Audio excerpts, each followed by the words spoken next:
يا حامل القرآن قد خصك الرحمن بالفضل والتيجان والروح والريحان يا حامل القرآن.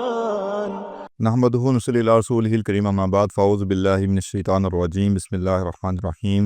رب اشرح لی صدری ویسر لی امری واحلل عقدۃ من لسانی یفقہوا قولی واجعل لی وزیرا من اہلی، آمین یا رب العالمین۔ الباب الرابع، چوتھا باب، فی آداب معلم القرآن و متعلمہ، معلم قرآن کے آداب اور متعلم قرآن کے آداب۔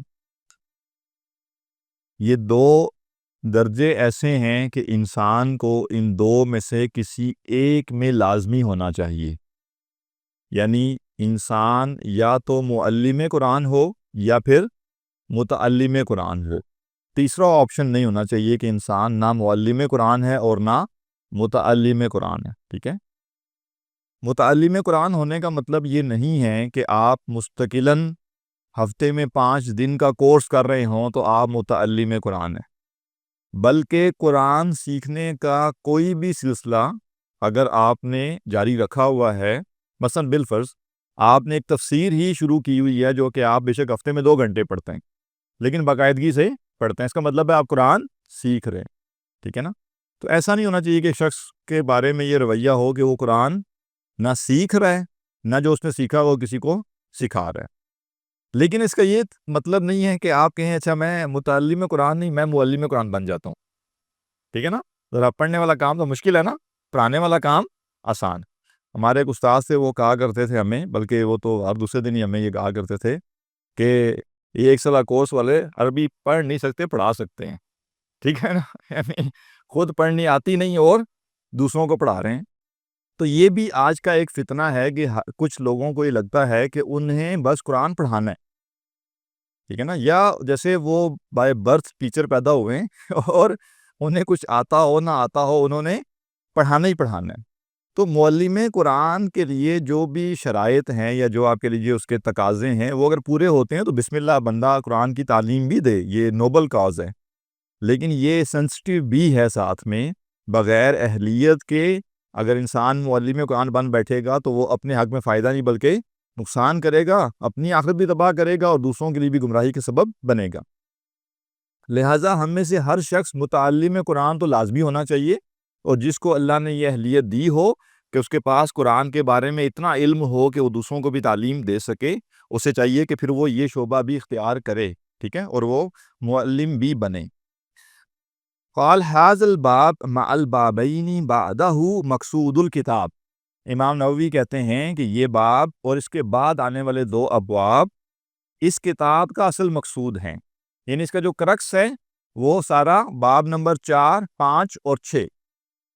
پہلے 3 ابواب ہم نے دیکھا مختصر سے تھے، وہ ایک طرح سے آپ کے لیے تمہید تھی، ٹھیک ہے نا۔ اصل جو اس کتاب کا جو خاصہ ہے یا اس کتاب کا جو بنیادی کانٹینٹ ہے اس کا آغاز اس 4تھے باب سے ہو رہا ہے، اور 5واں اور 6واں یہ 3 باب زیادہ امپورٹنٹ ہیں۔ وَهُوَ طویل منتشر جدا، اور یہ جن مضامین پر مشتمل ہیں وہ بہت طویل اور بہت پھیلا ہوا معاملہ ہے۔ فَإِنِّي أُشِيرُ إِلَى مَقَاصِدِهِ مُخْتَصَرَةً فِي فصول، لہٰذا میں مختصر طور پر کچھ فصول کی شکل میں، فصل کہتے ہیں سب چیپٹر کو، ٹھیک ہے نا، باب اور باب کے اندر پھر کیا ہے، سب چیپٹرز ہیں جو کہ فصل ہیں، تو میں کچھ فصلوں کی شکل میں مختصر اشارہ ہی کروں گا۔ وہ بار بار یہ بات کر رہے ہیں کہ کتاب تفصیلی نہیں ہے، یہ ہر چیز کا احاطہ کرنے کے لیے نہیں ہے۔ وہ کہتے ہیں جو ماضی میں اسلاف نے بڑی بڑی کتابیں لکھی ہیں لوگ ان کو پڑھنے سے عاجز آگے، لہٰذا میں ایک شارٹ ورژنس کا بنا رہا ہوں، تو یہ کتاب مختصر ہے۔ لِيَسْهُلَ حِفْظَهُ وَضَبْطَهُ إِنشَاءَ اللَّهُ تَعَالَى، لِيَسْهُلَ حِفْظُهُ وَضَبْطُهُ إِنشَاءَ اللَّهُ تَعَالَى، تاکہ اس کا یاد رکھنا اور اس پر عمل کرنا آسان ہو جائے، انسان اس کو جو ہے وہ سمجھ سکے۔ اچھا، اب پہلی فصل اس باب کی ہے، اول ما ينبغي للمقرئ والقارئ، سب سے پہلی شے جو پڑھانے والے اور پڑھنے والے دونوں کو جس کا خیال رکھنا ہے، ان یقصد بذالک رضا اللہ تعالی، کہ یہ دونوں چاہے متعلم قرآن ہے چاہے معلم قرآن ہے، اس قرآن کے ذریعے ان کا مقصود اللہ کی رضا ہونا چاہیے۔ قال اللہ تعالیٰ تعالیٰ فرماتا ہے وَمَا أُمِرُوا إِلَّا لِيَعْبُدُوا اللَّهَ مُخْلِصِينَ لَهُ الدِّينَ، اور نہیں انہیں حکم دیا گیا مگر یہ کہ وہ بندگی کریں اللہ کی خالص کرتے ہوئے اس کے لیے اطاعت کو، حنفاء یکسو ہو کر، وَيُقِيمُوا الصَّلَاةَ اور نماز قائم کریں، وَيُؤْتُوا الزَّكَاةَ اور زکوٰۃ ادا کریں، وَذَلِكَ دِينُ الْقَيِّمَةُ اور یہی سیدھا دین ہے۔ تو اس آیت سے استدلال وہ کیا کر رہے ہیں کہ آپ نے قرآن پڑھنا ہے یا قرآن پڑھانا ہے، دونوں صورتوں میں آپ کا جو مقصد ہے وہ کیا ہونا چاہیے؟ اللہ کی رضا۔ یہ وہ نقطہ ہے جس کو عام طور پہ سب سے ہلکا سمجھا جاتا ہے اور یہی سب سے سینسٹیو معاملہ ہے۔ دیکھیے وہ 3 لوگ جن کا قیامت کے دن معاملہ پہلے حل کیا جائے گا، اور ان 3 میں سے ایک شخص عالم دین ہوگا جس کو اللہ تعالیٰ پوچھے گا کہ تو نے زندگی کیسے گزاری، تو وہ کہے گا کہ میں نے تیری کتاب کا علم حاصل کیا اور دوسروں کو سکھایا۔ حضرت فرمائے گا تو جھوٹ بول رہا ہے، تو نے یہ سب اس لیے کیا تاکہ لوگ کہیں گے بڑا عالم ہے، یہ کہہ دیا گیا تجھے، تیرا کام پورا ہوگا دنیا میں، اس کو اٹھاؤ اور جہنم میں ڈال دو۔ اور نیت کے بارے میں ہم یہ بات پہلے سمجھتے رہے ہیں مختلف کلاسوں میں کہ نیت ضروری نہیں ہے کہ عمل کے شروع میں ہی خراب ہو، بلکہ اکثر و بیشتر نیک اعمال جو اپیرنٹلی بھی نیکی سمجھے جاتے ہیں ان میں شروع میں نیت انسان کی ٹھیک ہوتی ہے۔ نیت بدلنا شروع ہوتی ہے وقت کے ساتھ ساتھ۔ مثلا کسی شخص نے 1 سالہ کورس میں ایڈمیشن لیا، تو ایڈمیشن لیتے ہوئے تو اس کے چانسز ذرا کم ہیں صحیح اپنی جگہ، لیکن چانسز اس کے کم ہیں کہ اس کی نیت ٹھیک نہ ہو۔ لیکن اب اس نے ایڈمیشن لیا اور پڑھنا شروع کیا، اور پہلے ہفتے ہی اس نے کلاس میں جو سوال ہو رہا ہے اس کا جواب وہ ٹھیک دے رہا ہے۔ پہلا ٹیسٹ ہوا، اس کے نمبر ماشاءاللہ 95% مارکس آ گئے۔ اچھا لوگ اس کو دیکھ رہے ہیں، جی ماشاءاللہ حضرت صاحب کہاں سے پڑھ کے آئے ہیں آپ، ٹھیک ہے نا، اس سے پہلے آپ نے کیا پڑھا ہوگا ہے۔ اب شیطان کا حملہ شروع ہوگا، شیطان بتائے گا یار تم تو بڑی پہنچی ہوئی شخصیت ہو، ایسے ہی اپنے آپ کو انڈر اسٹیمیٹ کرتے رہے، دیکھا کیسے تمہارے سارے گرویدہ ہو گئے 1 ہفتے کے اندر۔ پھر 2-3 ہفتے اور گزرے، ذرا پتا چلا کہ ٹیچرز کو بھی لگ رہا ہے بڑا برائٹ آدمی ہے، بڑا زبردست آدمی ہے، کیا ہی یعنی ہر بات پک کر لیتا ہے، اور جو ہے وہ صحیح کام کر کے آتا ہے، ٹیسٹ بھی دیتا ہے، اسائنمنٹ بھی کر رہا ہے، ٹھیک ہے نا، لوگوں کی نظروں میں بندہ آ گیا۔ اب حملہ ہوگا نیت پر کہ اب اس کے بعد جو محنت ہے وہ اللہ کی کتاب کو سمجھنے کے لیے ہے یا اپنے سٹیٹس کو مینٹین کرنے کے لیے، ٹھیک ہے نا۔ اب وہ ٹیسٹ ہو رہا ہے، اب اپنے نمبروں سے پہلے اس کو ٹینشن ہے باقیوں کے نمبروں کی، ہاں آپ کے کتنے آئے ہیں، آپ کے کتنے آئے ہیں، تاکہ کسی کے مجھ سے زیادہ نہ ہو جائیں، ٹھیک ہے نا۔ یہ اب گڑبڑ کی علامت ہے۔ میرا ٹیسٹ اچھا ہو، مجھے اچھا علم آ جائے، اس میں کوئی مسئلہ نہیں ہے، لیکن میرے پاس علم باقی ساروں سے زیادہ ہو، یہ غلط، ٹھیک ہے نا۔ کسی کا مجھ سے زیادہ یا کم ہے، مجھے سے غرض نہیں ہونی چاہیے، مجھے یہ ہونا چاہیے کہ مجھے جتنا بہتر سے بہتر علم حاصل ہو سکے وہ ہو۔ لیکن جب میری ٹینشن یہ بن گئی کہ کیا کلاس میں کسی کے نمبر مجھ سے زیادہ تو نہیں ہو رہے، اس کا مطلب ہے کہ گڑبڑ ہونا شروع ہو گئی۔ اور اسی طرح ہو سکتا ہے آپ نے 1 مہینہ کورس کیا، آگے 1 مہینے بعد آپ کے گھر میں مہمان آئے، کوئی آپ کا پرانا دوست، اس کے ساتھ آپ کی گپ شپ ہو رہی تھی، آپ نے 6-8 اصطلاحات یہاں سے سن لی تھی، آپ نے کہا نہیں یہ جو تم بات کرو یہ تو خبر واحد میں ہے، میں تو خبر متواتر کی بات کر رہا ہوں، ٹھیک ہے نا، اور تمہیں کیا پتا، ٹھیک ہے نا، اہل سنہ والجماعہ کون ہوتے ہیں، ٹھیک ہے۔ تو اگلے نے بھی کہا یار آپ تو بہت بڑے عالم بن گئے، یہ کہاں سے پڑھتے ہیں کرتے رہے آپ، یہ تو پورے عالم بن گئے آپ تو۔ اب بندے کو لگا ہو یہ تو میں گپ شپ میں لوگوں کو دبا سکتا ہوں، چپ کرا سکتا ہوں۔ اب اس کے بعد وہ بندہ آ کے اس کی یہ تگ و دو نہیں ہے کہ میرے عمل میں کیا اصلاح ہونی چاہیے، اس کو اس کی پرواہ نہیں ہے کہ میرے نظریات میں کیا بہتری آنی چاہیے، اس کی ساری فکر یہ ہے کہ میں کورس میں سے ایسی باتیں اکٹھی کروں جو کہ میں کہیں جا کر کسی کو بتا سکوں کہ مجھے یہ آتا ہے۔ لہٰذا میں نے یعنی بعض اوقات یہ دیکھا ہے کورسز میں یہ نہیں کہہ رہا کہ لازمی ان کی نیت خراب ہوگی، لیکن ایسے مشاہدات ہوئے ہیں کہ ایک بندے کو کلاس میں جو پڑھایا جا رہا ہے اس سے کوئی غرض نہیں ہے، یہ جو ڈیفینیشن آپ نے لکھوائی ہے یہ مجھے ذرا لکھوا دیجئے، اور وہ رک کے کہیں گے کہ پورا لفظ بلفظ مجھے جیسے یہ ڈیفینیشن آپ لکھوا دیں، یعنی پوری بات کیا ہو رہی ہے کیا نہیں ہو رہی۔ اچھا یہ جو آپ نے فلاں لفظ بولا نا، ذرا اس لفظ کے معنی مجھے بتا دیجئے، اچھا جی یعنی وہ ٹیکنیکل ڈیٹا اکٹھا کر رہے ہوتے ہیں. پتہ چل رہا ہے کہ ان کو اس سے غرض نہیں ہے کہ پوری کلاس میں جو نظریہ پڑھایا جا رہا ہے اس کا زندگی سے کیا تعلق ہے, اس کا میرے عمل سے کیا تعلق ہے, بلکہ یہ ڈیٹا اکٹھا کر رہے ہیں تاکہ وہ ڈیٹا اچھی طرح ان سے یہ محفوظ کر لیں اور کہیں پہ اگر ہو سکتا ہے بات کرنی پڑے تو وہ ایکوریٹ بات کر سکیں. ٹھیک ہے نا. یا بعض لوگوں کو ہر ٹائم یہ پڑھا رہا تھا اس کا حوالہ لکھوا دیں, یہ جو آپ نے ابھی حدیث بیان کی ہے نا اس کا حوالہ لکھوا رہا, لکھ رہے ہیں جی بخاری, یہ اس حدیث میں کیا مضمون آیا ہے کیا مضمون نہیں ہے, اور کیا سمجھانا چاہ رہی ہے, پوری بات کیا ہو رہی ہے, اس میں ان کو انٹرسٹ نہیں. انٹرسٹ اس میں ہے کہ فٹافٹ میں حوالہ پورا کسی طریقے سے لکھ لوں. ٹھیک ہے نا. یہ چیزیں اتنی زیادہ پسندیدہ نہیں ہیں. اس میں کوئی شک نہیں ہے کہ آپ پوچھ سکتے ہیں کسی علمی آدمی سے کہ بھائی یہ حدیث آپ نے بیان کی ہے یہ مستند ہے یا نہیں, لیکن جب ایک بندہ کلاس میں پڑھ رہا ہے اس کو اچھے طریقے سے پتہ ہے کہ ماحول یہاں کا کیا ہے, یہاں اتھینٹی بیان کی جاتی ہے یا نہیں. لہٰذا متعلم قرآن نے آغاز کیا اخلاص نیت سے, لیکن دوران طالب علمی اس علم سے کچھ ایسے فائدے حاصل ہونا شروع ہو گئے جو فائدے اس کو دنیا میں بھی کچھ آگے بڑھا رہے ہیں. اب اس کے بعد اس نے اپنے نیت کو برقرار رکھا یا نہیں, یہ اس کی آزمائش. ٹھیک ہے نا. معلم قرآن کو لیجئے, معلم قرآن کے والے سے میں اکثر مثال بیان کرتا ہوں. ہمارے ایک سینئر تھے, وہ کہتے ہیں کہ مجھے جب پہلی دفعہ درس دینے کے لیے کہا گیا تو میں نے پہلے تو ہر طریقے سے انکار کیا کہ میں نہیں دینا درس. کچھ نہیں ہو سکتا, یہ درس آپ کو دینا ہی پڑے گا. زبردستی ان کے جو سینئر تھے انہوں نے ان کو باؤنڈ کیا.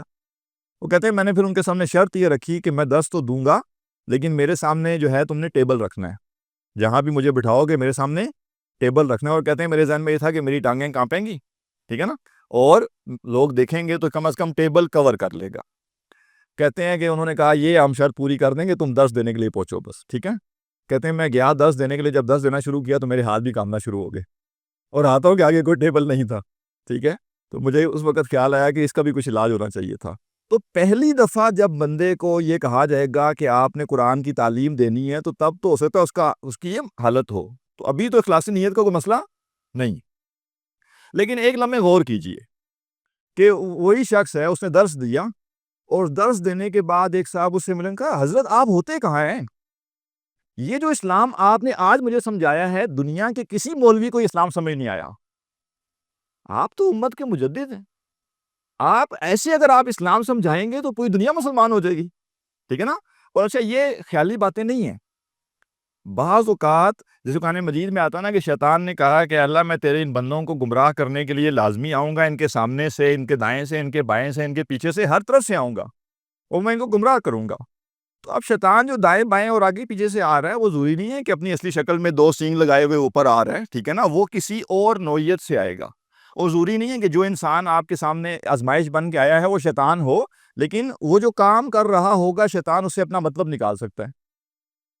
میں نے ایک دفعہ ایک مسجد میں مختصر سا ایک درس قرآن دیا فجر کی نماز کے بعد, اور وہ درس قرآن ایک عالم دین کی کتاب سے جو لکھا ہوا تھا بس وہ پڑھ کے اس کا خلاصہ بیان کر دیا. اس میں کوئی میں نے اپنی طرف سے کوئی بات نہیں کی. وہ اس مسجد کے انتظامیہ کے جو ہیڈ تھے وہ بھی اس درس میں کہیں بیٹھے ہوئے تھے. اب درس کے بعد انہوں نے کہا جی ہاں جی آپ کہاں ہوتے ہیں جی, یہ درس آپ نے جو دیا ہے یہ تو آپ نے وہ باتیں بیان کی ہیں جو لکھنی چاہیے اور لکھ کے اس کو شائع کروانا چاہیے. میں نے ان سے کہا کہ یہ فلاں کتاب کھولیں, اس کے فلاں حصے میں یہ سارا کچھ جو میں نے بیان کیا لکھا ہوا, میں نے وہیں سے پڑھ کے بیان کیا. نہیں نہیں نہیں نہیں نہیں نہیں, یہ جو آپ نے بیان کیا نا ابھی یہ آپ مجھے لکھوائیں, یہ آپ لکھ کے دیں, میں اس کو شائع کروانا چاہتا ہوں. اب ایک لمحے کے لیے تو بندے کو لگتا ہے میں نے کوئی مجدد تو میں بن گیا ہوں. ٹھیک ہے نا. میں نے کوئی یقیناً ایسی بات یعنی ایٹم بم کا کوئی فارمولہ دریافت کر لیا ہے جو کہ اس شخص کو بڑا متاثر کر رہا ہے. ٹھیک ہے نا. لیکن اگر بندے کو یہ پتا ہو کہ یہ نیت کے اوپر حملے ہوں گے اور یہ شیطان کا وار ہو سکتا ہے تو بندہ پھر الرٹ ہوتا ہے, بچ کے رہتا ہے. تو میں نے ان سے کہا کہ اس کی کوئی ضرورت نہیں ہے, آپ یہ کتاب لیجئے, اس میں سے یہ صفحے پرنٹ کروا کے جو دل کرتا ہے شائع کیجئے, یہ کوئی نئی بات میں نے آپ کے سامنے نہیں کی.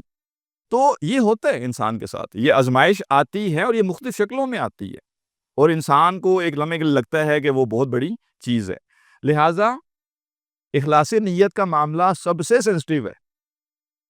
اور دیکھیے عمل کے دوران نیت تبدیل ہونے کے جو معاملات ہیں اس کی جو سب سے پیاری مثال ہے وہ کیا ہے کہ حضرت علی رضی اللہ عنہ جنگ میں شریک ہیں اور افضل ترین عمل ہے نا, نبی اکرم صلی اللہ علیہ وسلم کے ساتھ جنگ میں ہیں, جہاد میں ہیں, اسلام کا بہترین دور ہے, اور دوران جنگ دشمن جو ہے وہ ان کے اوپر تھوک دیتا ہے اور وہ اسے چھوڑ دیتے ہیں.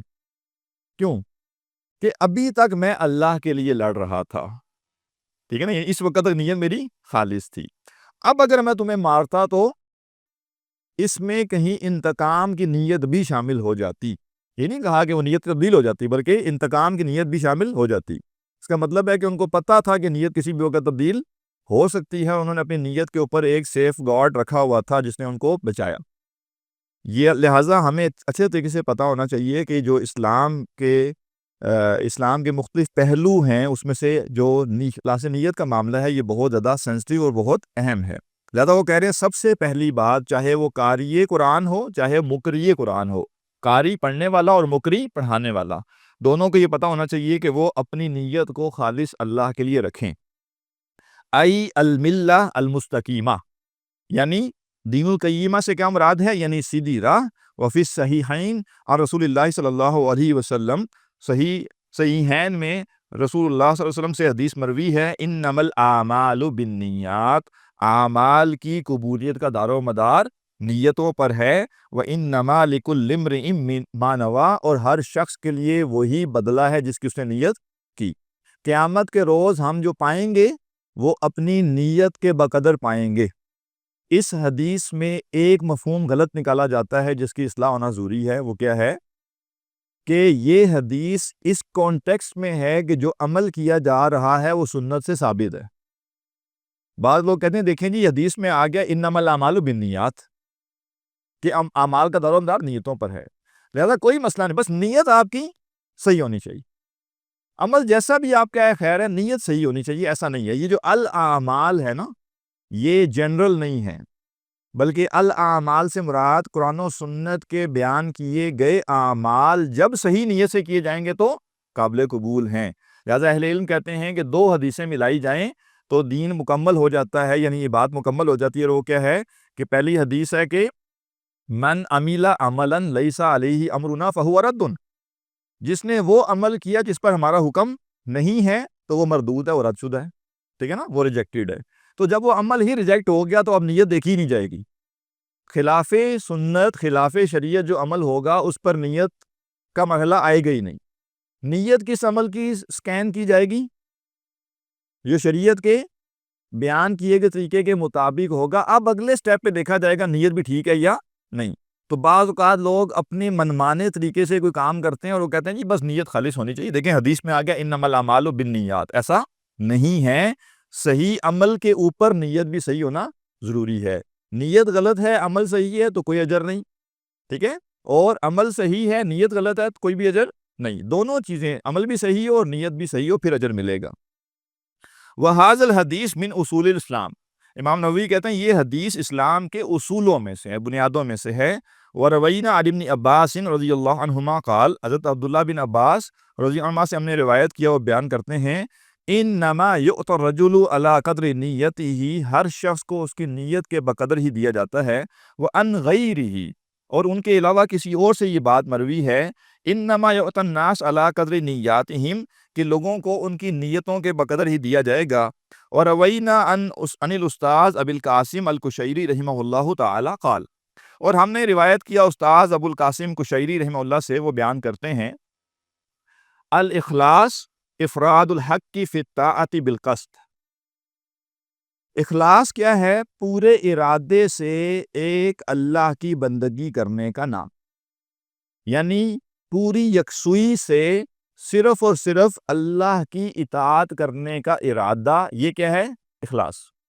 وہ ہوا، اور اس کا مطلب یہ ہے ان یرید بطاعتہ التقرب الی اللہ، کہ وہ اپنی عبادت سے اللہ کا تقرب چاہے، دون شیء آخر، کسی اور شے کے علاوہ.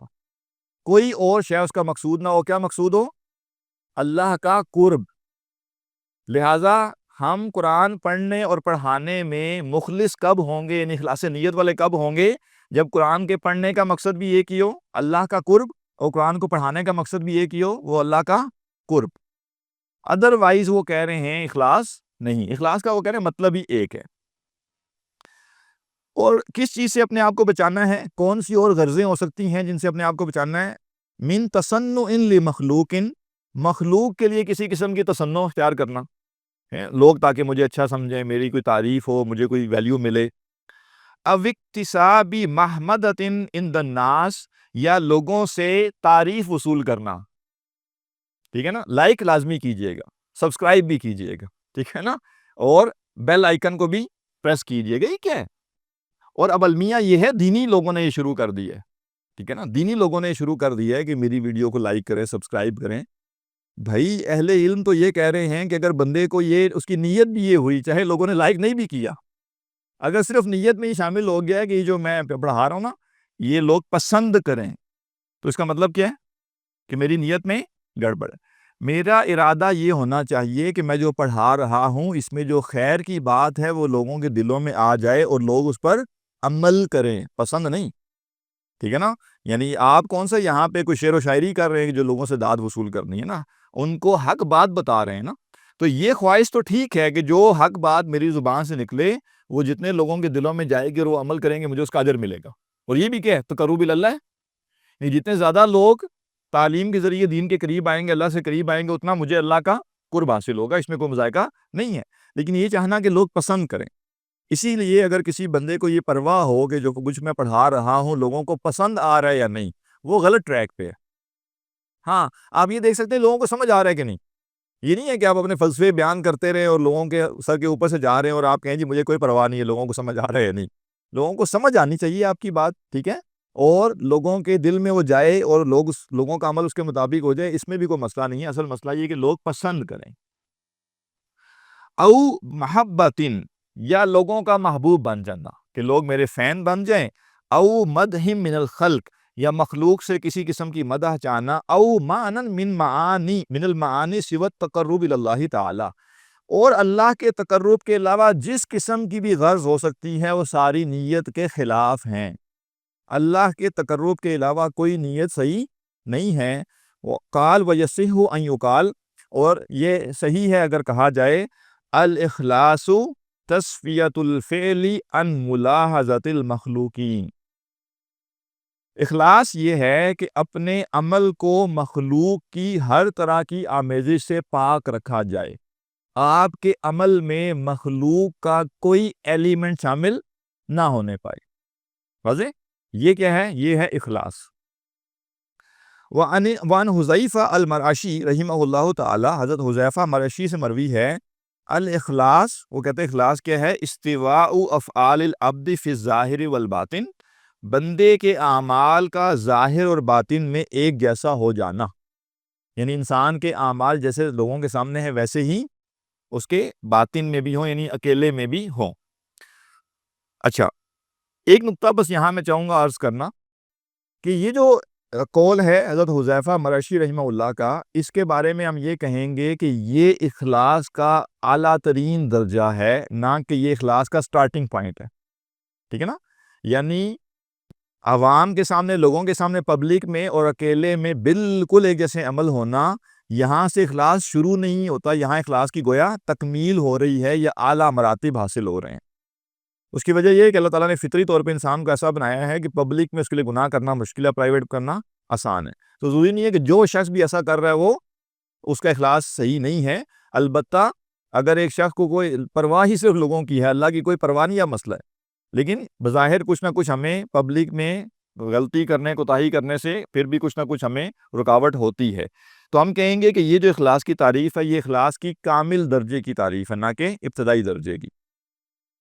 وعن ذنون رحمہ اللہ تعالی قال، ذنون رحمہ اللہ سے روایت ہے، وہ کہتے ہیں ثلاث من علامات الاخلاص، تین چیزیں اخلاص کی علامات میں سے ہیں. بڑی اہم بات آنے والی ہے، اس کو ذہن نشین کریں. استواء المدح والذم من العامہ. پچھلی کلاس میں ایک وہ بات آئی تھی نا عوام کی، تو اس پہ یہ بات ہوئی تھی تفصیل سے کہ عوام میٹر نہیں کرتی. یہ کیا کہہ رہے ہیں؟ استواء المدح والذم من العامہ، عوام الناس کی تعریف اور مذمت پر یکساں رویہ ہونا. یعنی ایک بندے کو فرق نہیں پڑ رہا کہ لوگ عوام مجھ پر تنقید کر رہے ہیں، مذمت کر رہے ہیں میری، یا وہ پسند کر رہے ہیں. اس کا مطلب کیا ہے؟ علمی شخص اپنی رائے سے تب رجوع کرے گا یا اپنے رائے پر تب اس کو ریکنسیڈر کرنا ہوگا جب علمی لوگ اس پر اعتراض کریں. ٹھیک ہے نا. جب اہل علم کہیں کہ یہ جو آپ نے بات بیان کی ہے صحیح نہیں ہے, یہ جو آپ نے بات بیان کی ہے اس میں کوئی غلطی پائی جاتی ہے, اس میں یہ دلیل صحیح آپ کی نہیں ہے, آپ کا استدلال ٹھیک نہیں ہے, تو اب میرا کام بنتا ہے کہ میں ریویو کروں کہ میں نے جو بات کی ہے وہ ٹھیک ہے کہ نہیں. لیکن میں نے ایک مجمع میں ایک مثلا جمعے کے خطبے میں ایک بندے نے ایک بات کر دی, اور آگے جو عوام بیٹھی ہوئی تھی اس میں کوئی علمی آدمی نہیں تھا, اور وہ سارے اکثر ان میں سے لوگ کہہ رہے ہیں کہ جی مولوی صاحب یہ آپ کیا کہہ رہے ہیں, ایسے نہیں کہیں آپ. تو ایک بندہ کہ اچھا میں معذرت چاہتا ہوں جی میں نے غلط کہا ہے. ہاں اگر وہ جان بچانے کے لیے کرے تو ایک الگ بات, ٹھیک, جیسے کلمہ کفر بھی کہہ دیا جائے کہ جان بچانے کے لیے تو جائز ہے, وہ ایک اور بات ہے. ادروائز عوام اتھارٹی نہیں ہے کہ عوام اگر کہے کہ ہمیں مولوی صاحب آپ کی بات پسند نہیں آئی تو مولوی صاحب کہیں او میں معذرت چاہتا ہوں جی میں اپنی بات سے رجوع کرتا ہوں. ٹھیک ہے نا. تو انہوں نے کہا کہ استواء المدح والذم من العامہ, عوام الناس مدح کریں یا ذم بالکل برابر, کوئی فرق نہیں پڑے گا. وَنِسْيَانُ رُؤْيَةِ الْعَمَلِ فِي الْأَعْمَالِ, اور عمل کر کے عمل کو بھول جانا. اس کا مطلب کیا ہے کہ ایک ہے کہ انسان نیکی کرے اور نیکی کر کے سوچتا رہے اتنا نیک میں مجھ جیسا کوئی نیک ہوگا, یہ اتنی بڑی بڑی نیکیاں جو میں کرتا ہوں یہ کوئی چھوٹی بات ہے. ٹھیک ہے نا. اب یہ دل میں سوچ رہا ہے وہ, ٹھیک ہے نا, یہ میرے پورے علاقے میں یہ نیکی کوئی نہیں کرتا. ٹھیک ہے نا.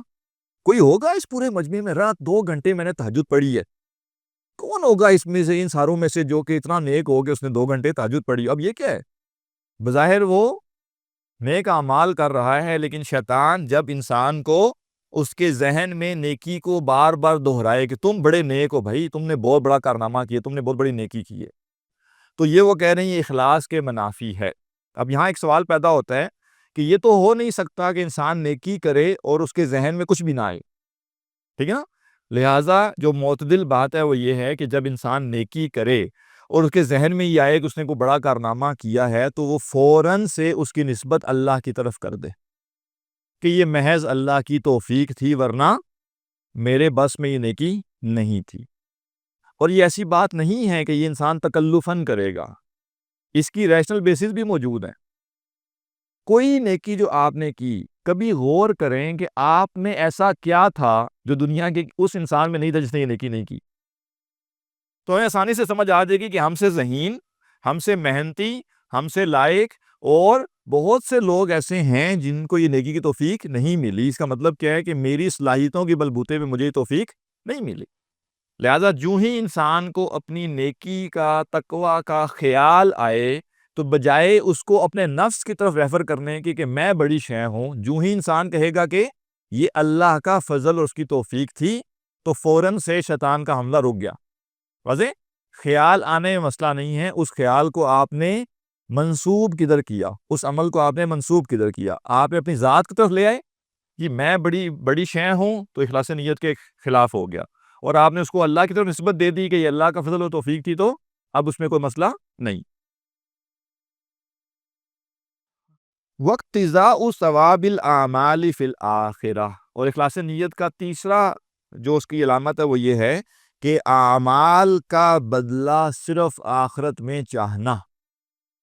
اس کی بھی بڑی ضرورت ہے.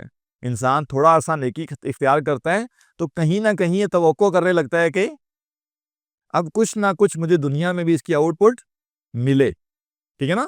نیکی کے بدلے میں یہ نہیں کرنا چاہیے.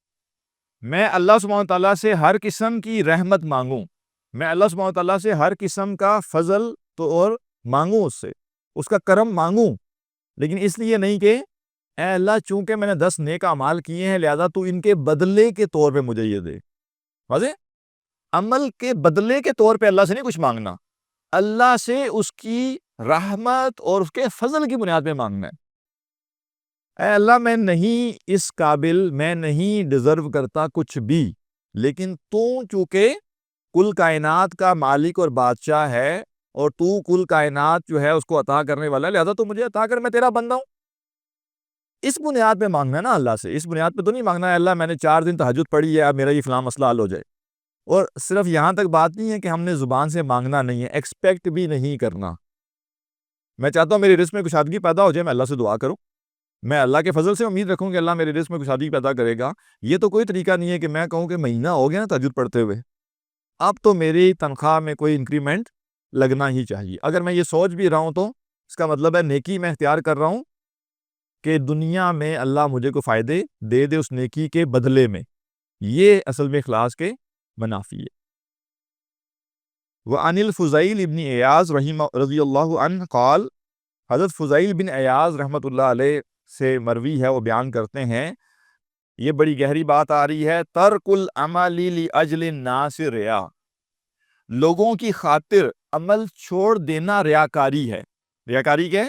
لوگوں کی خاطر عمل چھوڑ دینا، یہ کیا ہے ریاکاری. والعمل لاجل الناس شرک، اور لوگوں کی خاطر عمل کرنا تو شرک ہے. وہ کیا کہہ رہے ہیں؟ مثلا میں ایک جگہ موجود ہوں اور میں چاہتا ہوں کہ میں بیٹھ کے قرآن کی تھوڑی سی تلاوت کر لوں، اور میں دیکھتا ہوں 2 لوگ مجھے دیکھ رہے ہیں، میں کہتا نہیں میں نے یہاں تلاوت نہیں کرنی، کہیں یہ نہ سمجھیں کہ میں نیک آدمی ہوں. اس کا مطلب ہے میرا عمل لوگوں کے ساتھ جڑا ہوا ہے. دین یہ ضرور کہتا ہے کہ وہ نیکی جو آپ پرائیویٹ میں کر سکتے ہیں اس کو پبلک میں نہ کریں. دین یہ نہیں کہتا کہ جو نیکی آپ کر سکتے ہیں وہ اس لیے نہ کریں کہ لوگ دیکھ رہے ہیں. 2 چیزوں میں فرق ہمیں سمجھنا ہے. مجھے معلوم ہے میں نے تلاوت کرنی ہے اور 2 لوگ دیکھ رہے ہیں اور ساتھ والا کمرہ بھی موجود ہے جہاں مجھے کوئی نہیں دیکھے گا، میں اٹھ کے وہاں چلا جاؤں، اس میں کوئی مسئلہ نہیں. لیکن لوگ مجھے نیک نہ سمجھ لیں اس لیے میں نے ایک عمل ہی ترک کر دیا. اس کا مطلب کیا ہے؟ لوگوں نے میرے عمل کے اوپر اثر ڈالا ہے. نہ لوگوں کے لیے عمل کرنا ہے، نہ لوگوں کے لیے عمل چھوڑنا ہے.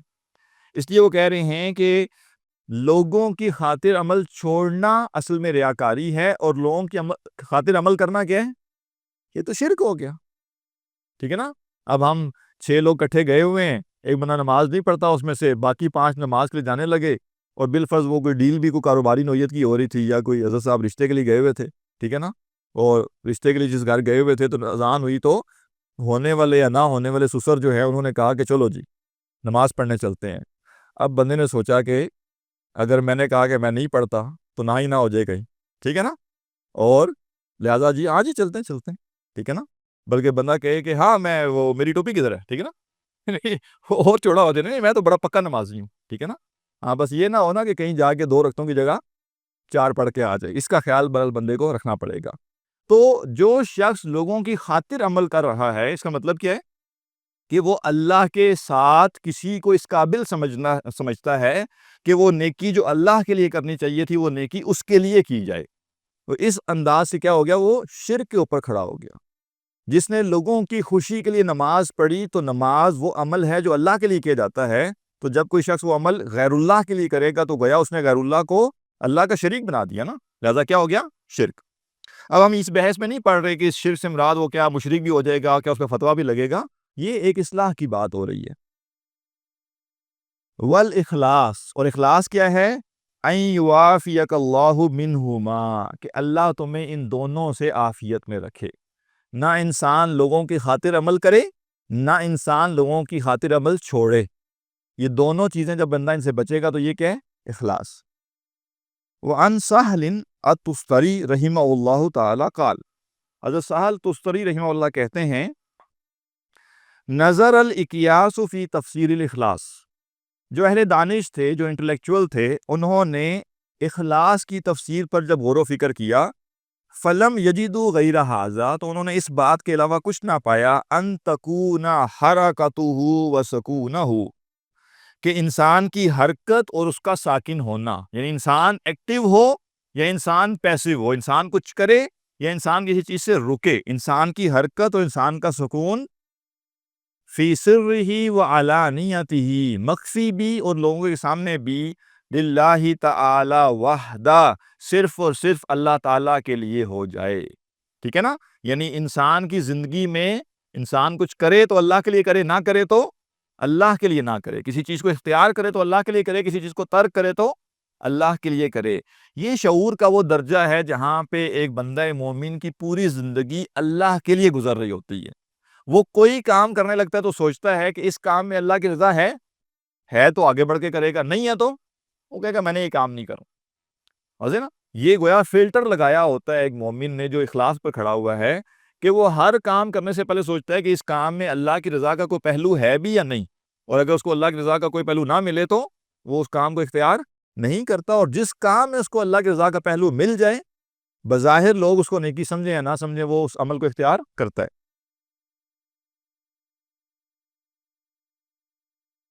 لا یمازجہ شیء، اس میں کسی شے کی آمیزش نہ ہو، لا نفس ولا ہوا ولا دنیا، نہ نفس کی، نہ خواہش کی، اور نہ دنیا کی۔ وعن سری رضی اللہ عنہ قال، حضرت سری رحمۃ اللہ علیہ کہتے ہیں، لا تعمل للناس شیئا، نہ تم لوگوں کے لیے عمل کرو، ولا تترک لہم شیئا، اور نہ ان کے لیے عمل کو چھوڑو، ولا تغط لہم شیئا، اور لوگوں سے نہ کچھ چھپاؤ، ولا تکشف لہم شیئا، اور نہ ان کے سامنے کچھ ظاہر کرو۔ لوگ irrelevant ہونے چاہیے جب بندے نے عمل اللہ کے لیے کرنا ہے، نہ لوگوں کو دکھانا ہے، نہ لوگوں سے چھپانا ہے۔ چھپانے کا مطلب کیا ہے؟ یعنی ایک ہے کہ آپ کوئی عبادت مخفی طور پہ کر سکتے ہیں، وہ اور بات ہے۔ ایک ہے آپ نے کوئی نیکی کی اور آپ اس کو کور کرنے کی کوششیں کر رہے ہیں، ٹھیک ہے نا، کہ آپ کی ٹینشن ہے کہ کوئی جان نہ پائے، ٹھیک ہے نا، اس کی ضرورت نہیں ہے، ٹھیک ہے نا۔ جو عوام میں، جو پبلک میں آپ نے نیکی کی ہے، بس آپ نے کر لی، بس کافی ہے، بہت زیادہ لوگوں سے چھپانے کی بھی اس کو ضرورت نہیں۔ یعنی لوگوں کو اپنے حواس پہ سوار نہیں کرنا، اللہ کے لیے کچھ کرتے ہوئے یا کچھ نہ کرتے ہوئے۔ وعن القشیری قال، امام قشیری رحم اللہ بیان کرتے ہیں، افضل الصدق استواء السر والعلانیہ، سب سے افضل سچائی یہ ہے کہ پوشیدہ اور علانیہ اعمال بالکل ایک جیسے ہوں۔ پچھلی جو قول کو ہم نے وضاحت کی تھی نا، یہ اس کے یعنی آپ کہہ لیں استدلال میں یہ قول بھی آ گیا کہ یہ اصل میں سب سے افضل درجہ ہے، یہ بنیادی درجہ نہیں۔ وعن الحارث المحاسبی رحمہ اللہ تعالی قال، حضرت حارث محاسبی رحمہ اللہ بیان کرتے ہیں تو کہتے ہیں، الصادق، سچا کون ہے؟ هو الذی لا یبالی، وہ شخص جس کو کوئی پرواہ نہ ہو، ولو خرج عن کل قدر لہ فی قلوب الخلائق، اگر مخلوق کے دلوں سے اس کی ساری قدر و منزلت بھی نکل جائے، من اجل صلاح قلبی ہی، اس بنیاد پر کہ اس نے اپنے دل کی اصلاح کی، ٹھیک ہے جی۔ سچا شخص کون ہے؟ جس کو اس بات سے کوئی پرواہ نہیں ہے کہ جب میں اپنی اصلاح کروں گا تو مخلوق کے دل سے میرا مقام ختم ہو جائے گا۔ مثلا ایک شخص نے بڑے دھڑلے سے ایک بات کی اور اس کے اوپر اس کی بڑی واہ واہ ہوئی، وہ جی ماشاءاللہ کیا زبردست بات کی ہے، اور اس کو احساس بعد میں ہوا کہ میں نے یہ بات غلط کی تھی۔ اب اس کو اپنی غلطی کا احساس ہو گیا، لیکن اب وہ سوچتا ہے کہ اگر میں نے پبلکلی آ کے کہا کہ یہ تو مجھ سے غلطی ہو گئی ہے، تو اب لوگ کہیں گے یہ کسی کام کا آدمی نہیں ہے، ایسے ہی اس نے ہمیں جتنا جذباتی کیا، ٹھیک ہے۔ لہٰذا میں عوام کی اس رد عمل کے اوپر پریشان ہو کے کیا کروں؟ نہیں بس چپ چپیتے بیٹھے رہو، کوئی ضرورت نہیں، ٹھیک ہے نا۔ تو اپنی اصلاح اس لیے انسان نہ کر سکے کہ لوگوں کے دل سے میرا مقام و مرتبہ نکل جائے گا، یہ کیا ہے؟ یہ اخلاص کے منافی ہے۔ اور اخلاص کیا ہے؟ اپنی اصلاح کرتے ہوئے اگر یہ گمان پیدا ہو کہ لوگ بالکل مجھ سے متنفر ہو جائیں گے، انسان لوگوں کا متنفر ہونا قبول کر لے لیکن اپنی اصلاح پہ کمپرومائز نہ کرے، یہ ہے اصل میں سچائی، یہ ہے اصل میں اخلاص۔ وَلَا يُحِبُّ اطلاع الناس، اور وہ نہیں پسند کرتا کہ لوگوں کو بھنک پڑے، لوگوں کو معلوم ہو، علی مساکیل ذر من حسن عمل ہی، اس کے اچھے اعمال میں سے کسی چھوٹے سے عمل کی بھی۔ اس کا مطلب کیا ہے؟ اس کو یہ پرواہ نہیں، اس کو یہ چیز پسند نہیں آتی کہ میری نیکیاں لوگوں کو پتہ چلیں۔ بات سمجھ رہے ہیں؟ اس کا مطلب کیا ہے کہ یعنی لوگ مجھے نیک سمجھیں، اس کی اس کو کوئی پرواہ نہیں۔ یہ جو ہوتا ہے نا کہ لوگ مجھے نیک سمجھیں، یہ بھی اپنی جگہ ایک فساد کا باعث۔ اسی لیے جیسے ہمارے استاد کہا کرتے تھے نا کہ کچھ لوگ کیا کرتے ہیں، وہ اپنے نام کے ساتھ لکھتے ہیں گناہ گار، ٹھیک ہے، خطا کار، کہتے ہیں یہ اصل میں اخلاص نیت کے منافی ہے۔ کیوں منافی ہے؟ وہ سمپل سی ایک وہ آپ کہہ لیں لٹمس ٹیسٹ دیتے ہیں اس کا۔ وہ کہتے ہیں جس شخص نے اپنے نام کے ساتھ لکھا ہے خاکسار، گناہ گار، ٹھیک ہے نا، سیاہ کار، اور اس طرح سے، تو اس کو اگر کوئی بندہ کہے او گناہ گار، اور وہ مائنڈ کر جائے، اس کا مطلب کیا ہے؟ کتاب میں لکھنے کے لیے آپ اپنے ساتھ گناہگار اور خطا کار لکھ رہے ہیں، لیکن جب آپ کو اسی عنوان سے کوئی بلا رہا ہے تو آپ کو یعنی آپ کے جو ہے وہ تاثرات ہی چینج ہو گئے. اس کا مطلب ہے کہ وہ آپ نے تکلفاً لکھا تھا اور اپنی بڑائی ظاہر کرنے کے لیے لکھا تھا. اسی لیے اہل علم کہتے ہیں کہ سب سے برا تکبر عاجزی کا تکبر ہوتا ہے. ٹھیک ہے نا؟ سب سے برا تکبر عاجزی کا تکبر ہے کہ بندہ جب یہ چاہے کہ لوگ مجھے عاجز سمجھیں. ٹھیک ہے نا؟ یہ سب سے برا تکبر ہے، کیونکہ اس کو پتا ہے کہ یعنی ویلیو یا پرائس عاجزی کی زیادہ ہے، تو وہ اصل میں تو لوگوں کی وہ چاہتا ہے نا، لوگوں کی پسندیدگی چاہتا ہے. لہٰذا وہ عاجزی میں مبتلا ہوا ہے بظاہر، اور وہ سمجھ رہا ہے کہ اوہو میں کتنا بڑا، دیکھیں میں اتنا بڑا آدمی ہو کے میں نے کتنی عاجزی اختیار کی. یہ اصل میں عاجزی کا تکبر ہے. تو وہ کہہ رہے ہیں کہ وَلَا يُحِبُّ اطلاع الناس عَلَى مَسَاكِلِ ذَرٍّ مِّنْ حُسْنِ عَمَلِهِ، اور وہ یہ پسند نہیں کرتا کہ لوگوں کو اس کے کسی چھوٹے سے چھوٹے نیک عمل کی بھی اطلاع ملے. وَلَا يَكْرَهُ اطلاع النَّاسِ عَلَى السَّيِّئِ مِنْ عَمَلِهِ، اور لوگوں کو اس کی کسی برائی کا پتہ چل جائے اس کو یہ بات ناپسند نہیں ہے. کیا مطلب؟ جس کو یہ پرواہ ہے کہ لوگ مجھے نیک سمجھتے رہیں، وہ کیا چاہتا ہے کہ اگر مجھ سے کوئی اونچ نیچ ہو جائے نا، وہ چھپی رہے تاکہ لوگوں کا بھرم قائم رہے. اس شخص کے لیے لوگ میٹر ہی نہیں کرتے. لہذا جب یہ نیکی کر رہا ہوتا ہے تو اس کو یہ کنسرن ہی نہیں ہوتا کہ لوگ یہ جانیں، لوگوں کو بھی پتہ چلا کہ میں نیک ہوں. اور جب اس سے کوئی کوتاہی ہو جاتی ہے تو یہ اس لیے نہیں چھپا رہا ہوتا اس کو کہ کہیں لوگ مجھ سے متنفر نہ ہو جائیں، یا کہیں لوگ مجھے میرا وہ رتبہ گرا نہ دیں کہیں. یہ اس کا کنسرن نہیں ہوتا.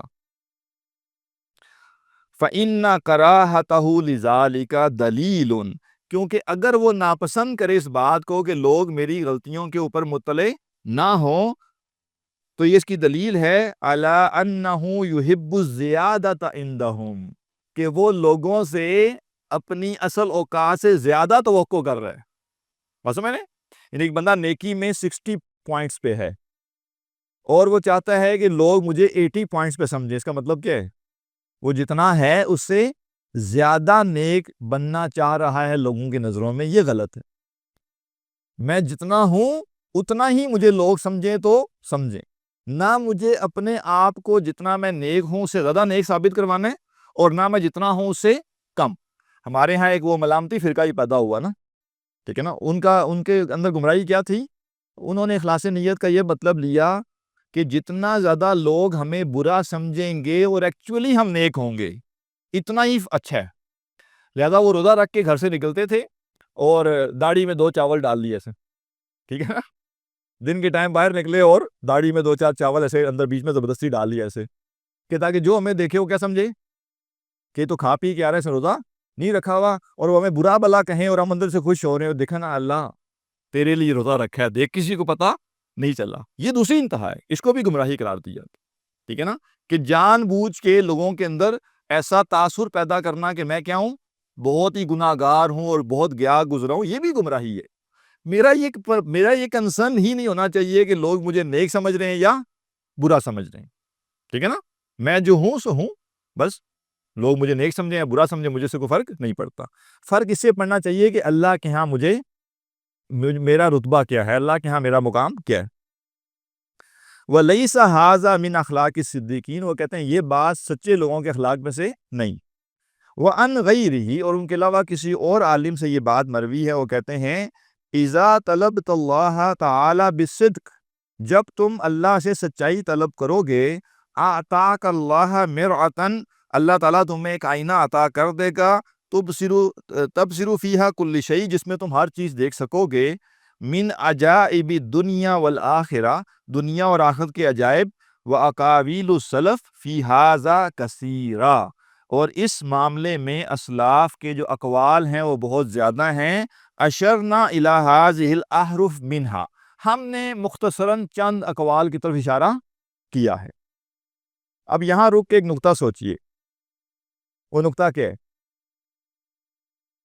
اخلاص نیت پہ پچھلے ہمیں 45 منٹ ہو گئے بات کرتے ہوئے، اور بہت ہی سپیڈ سے اخلاص نیت پر بات کی گئی ہے. یعنی بہت کچھ سکپ کیا گیا، بڑا مختصر کر کے بیان کیا گیا. اور یہ امام نووی کہہ رہے ہیں کہ میں نے صرف بہت سے اقوال میں سے 2-4% یہاں پہ کوٹ کیے، مختصر. ٹھیک ہے نا، اخلاص نیت اسلاف کے نزدیک کتنا اہم مسئلہ ہے کہ ہر عالم کے اس کے اوپر اقوال موجود ہیں، اور ہمارے پورے نظام تعلیم میں اخلاص نیت کہاں پہ ہے، اس کے اوپر کتنی بات ہوتی ہے، اس کو کتنا سینسٹیو سمجھا جاتا ہے۔ یہ اس بات کی علامت ہے کہ انتہائی اہم ترین موضوع ہمارے ہاں بالکل اگنور ہو چکا ہے، اور عام طور پہ اللہ ماشاء اللہ معاشرے میں اخلاص نیت پر جس قدر تفصیل سے بات ہونی چاہیے نہیں ہو رہی، ٹھیک ہے نا۔ تو یہ برحال ایک قابل اصلاح نقطہ ہے کہ اخلاص نیت کا معاملہ سب سے سینسٹیو ہے، اس کو بہت گہرائی سے سمجھنے کی ضرورت ہے۔ وہ کہہ رہے ہیں میں نے مختصر اشارہ کیا ہے کس لیے، تنبیہاً علی المطلوب، جو اصل لب لباب ہے میں اس پر کچھ الرٹ کرنا چاہتا ہوں۔ وقت ذکرت جملا من ذالک مع شرحها، اور میں نے کچھ جملے تشریح کے ساتھ ذکر کیے ہیں فی اول شرح المہذب، ایک اور کتاب ہے ان کی شرح المہذب، وہ کہہ رہے ہیں اس کے شروع میں میں نے اس کے حوالے سے کچھ اور باتیں بھی نقل کی ہیں۔ وضممت الیہا، اور اس کے ساتھ ضمیمہ کے طور پر شامل کیے ہیں من آداب العالم والمتعلم، عالم اور متعلم کے آداب، والفقیہ، اور فقیہ کے آداب، والمتفقہ، اور جو فقہ کا طالب علم ہے اس کے آداب، ما لا یستغنی عنہ طالب العلم، یہ وہ آداب ہیں جن سے کوئی طالب علم مستغنی نہیں ہو سکتا، یعنی ہر ایک کو ان آداب کو جاننا چاہیے، واللہ عالم، اور اللہ خوب جانتا ہے۔ تو سب سے پہلا نقطہ، ہم قرآن پڑھ رہے ہیں یا ہم قرآن پڑھا رہے ہیں، دونوں صورتوں میں کیا ہے، اخلاص نیت۔ اخلاص نیت کو پوری طرح سمجھ کر اور اخلاص نیت کو خراب کرنے والے جو ایلیمنٹس ہیں ان سے بچنے کی تدبیر کرنا، یہ بھی ضروری۔ اگر ایک شخص کہتا ہے جی میں اخلاص نیت کو بالکل سمجھ گیا ہوں، اخلاص نیت کیا ہوتا ہے، اس سے پوچھا جائے کہ آپ نے اپنی نیت کو خالص رکھنے کے لیے سیف گارڈ کیا رکھا ہے، کیا کیا آپ نے حفاظتی تدابیر کی ہیں، اوکے نہیں، اس کی کیا ضرورت ہے، مسئلہ ہی کوئی نہیں ہے مجھے تو، اس کا مطلب کیا ہے کہ نیت کے بارے میں وہ محتاط نہیں ہے، ٹھیک ہے، اس کا یہ مطلب نہیں ہے کہ آپ لوگوں سے پوچھتے رہیں، یہ تو سمجھانے کا ایک انداز ہے۔ لہٰذا ہمیں ہماری زندگی میں غور و فکر کا ایک جز اس بات پر ہونا چاہیے کہ ہمارا اخلاص کس حد تک جو ہے وہ قائم ہے، اور کس حد تک شیطان نے اس میں در اندازی کی ہے اور ہمارے اخلاص کو خراب کرنے کی کوشش کی ہے، ٹھیک ہے۔ اور وقتاً فوقتاً انسان کو اپنے ایز اے ہول رویے کے بارے میں سوچنا چاہیے کہ جو کچھ میں کر رہا ہوں اس میں میں کیا اخلاص پر قائم ہوں یا قائم نہیں ہوں۔ خاص طور پہ وہ اعمال جو طویل اعمال ہیں، ان طویل اعمال میں اخلاص نیت کو قائم رکھنا ضروری ہے۔ آپ ایک سال کے لیے علم حاصل کرنے آئے ہیں تو پورا سال کے دوران نیت بدلنے کے امکان ہیں، تو بار بار ریوائز کرتے رہنا۔ ماشاءاللہ حاجی گئے ہوئے ہیں حج پر، کوئی 24 دن کے لیے گیا ہے، کوئی 40 دن کے لیے، کوئی 45 دن کے لیے، تو بہت دن ہے وہاں جا کے، تو آیا میں جس کام کے لیے آیا تھا وہی کر رہا ہوں یا یہاں آ کے میں نے میری نیت بدل گئی ہے۔ یہ بندے کو اپنے اوپر ایک چیک اینڈ بیلنس رکھنا چاہیے اور غور و فکر کرنا چاہیے۔ تو اخلاص نیت وہ چیز ہے جس کی حفاظت کرنا اور اس کے لیے تدابیر اختیار کرنا اس کی ضرورت ہے، اور اسلاف کے ہاں ہمیں بہت تفصیل ملتی ہے اس حوالے سے۔ تو کوئی سوال ہو تو کر لیجئے اس کے بارے میں۔ سر یہ جو پیچھے جب تم اللہ سے سچائی طلب کرو گے سر تمہیں آئینہ عطا کر دے گا، اس لیے تم ہر چیز دیکھ سکو گے، دنیا و آخرت کے ادائے۔ جی جی، یہ کیا ہے سر، دنیا و آخرت کے ادائے؟ یعنی انسان جب اللہ تعالیٰ سے سچائی طلب کرتا ہے نا کہ اللہ مجھے اخلاص عطا کر دے، سچائی عطا کر دے، تو انسان، آئینہ کیا ہوتا ہے، آئینے میں انسان کو اپنی اصلیت دکھائی دیتی ہے، ٹھیک ہے۔ تو اللہ تعالیٰ اس کو ایک ایسا آئینہ دے دے گا جس میں وہ اپنی ذات کو سکین کرے گا اور اپنی ذات کے نیگیٹیوز اور پازیٹیوز اس کے سامنے آنا شروع ہو جائیں گے، ٹھیک ہے نا۔ تو یہاں کہا کہ وہ آئینہ، اور یہ سمجھانے کے لیے کہا کہ دنیا اور آخرت کے جو عجائب ہیں، یعنی حقیقت، یوں کہہ لیں کہ جو بڑے بڑے حقائق ہیں وہ تمہارے سامنے کھلنا شروع ہو جائیں گے اور تم حقیقت کو پہچان لو گے۔ اور جب کوئی شخص سچائی نہیں چاہتا تو کیا ہوتا ہے، دھوکے کو سچائی سمجھ رہا ہوتا ہے۔ میں اللہ سے سچائی چاہوں گا تو اللہ تعالیٰ مجھے کوئی نہ کوئی ایسا ایونٹ میرے ساتھ ہو جائے گا جو انڈیکیٹ کرے گا کہ میری اصلیت کیا ہے۔ لیکن اگر میں یہ نہیں چاہتا، میں چاہتا ہوں کہ میرے بارے میں یہی رہے کہ میں بہت بڑا وقت کا امام ہوں، تو کیا ہوگا، میں اس دھوکے میں ہی مبتلا رہوں گا، اور میں انہی لوگوں کے گرد بیٹھنا پسند کروں گا جو میرے ساتھ یہ کہیں گا وہ جی آپ تو بڑے پہنچے ہوئے آدمی ہیں، آپ تو بہت ہی عظیم آدمی ہیں، ٹھیک ہے نا۔ تو اللہ تعالیٰ سے سچائی مانگے انسان تو اللہ تعالیٰ اس کو ایسے سرکمسٹانسز میں ڈال دیتا ہے جہاں حقائق اس کے سامنے آ جاتے ہیں۔ جی، اور کوئی سوال تو نہیں؟ اس سارے اس کا قرض یہ ہے کہ بڑا مشکل کا ہے پان کے لیے جی جی وہ بڑا نہیں پوری سن ایک لائن ہے کلاس کو مینٹین کرنے کے لیے گمراہی کے اور اس چیز کو کس طریقے سے آپ وہ کریں گے. ادھر ایک دعا ہے کہ اگر مجھے دنیا کی نظر میں چھوٹا پڑا اور پتی نظر میں چھوٹا نہیں پڑا کہ عربی مجھے ذرا کوئی ہوا ہے کہ یہ دعا مانگنی چاہیے اپنی نظر میں چھوٹا ہو کی نظر پڑے. ٹھیک ہے, کیا یہ بات عرب ہوگی کہ دنیا کی نظر میں اگر ہم بڑا دنیا میں بڑے بڑا ہم نہیں میں ابھی میں آپ کو کم تر اور تھوڑا. ہاں ٹھیک ہے. دیکھیں جو مسنون دعائیں ظاہرہ وہ بالکل ہیں اور وہ ایک ہمارا ایک بہت ذریعہ ہے اچھا ان چیزوں سے بچنے کا. لیکن پوری طرح اگر ہم یہ سمجھنا چاہتے ہیں کہ اخلاص نیت کو قائم کیسے رکھنا ہے تو یہ تفصیلی موضوع ہے اور اس کی زیادہ اچھی وضاحت جو ریاض الصالحین کا پہلا باب ہے, حدیث کا جو پہلا باب ہے اس میں اخلاص نیت کے بارے میں 12 احادیث ہیں اس میں, وہاں یہ بحث پھر تفصیل سے ہوتی ہے. عام طور پہ جب ہم وہ پڑھتے ہیں تو 8-10 کلاسوں میں یہ اخلاص نیت کی بحث چلتی رہتی ہے, یعنی اس میں اتنی باریکی موجود ہے. تو اس سے آپ اگر رجوع کر لیں تو انشاءاللہ آپ کو زیادہ تفصیل سے پتہ چل جائے گا کہ اخلاص نیت کے پورے تفصیلات کیا ہیں اس کی. جی اور کوئی سوال تو نہیں ہے؟ سبحانک اللہم وبحمدک نشہد ان لا الہ الا انت نستغفرک ونتوب الیک. بسنته انجلى نوري لهدي الحق أرشدنا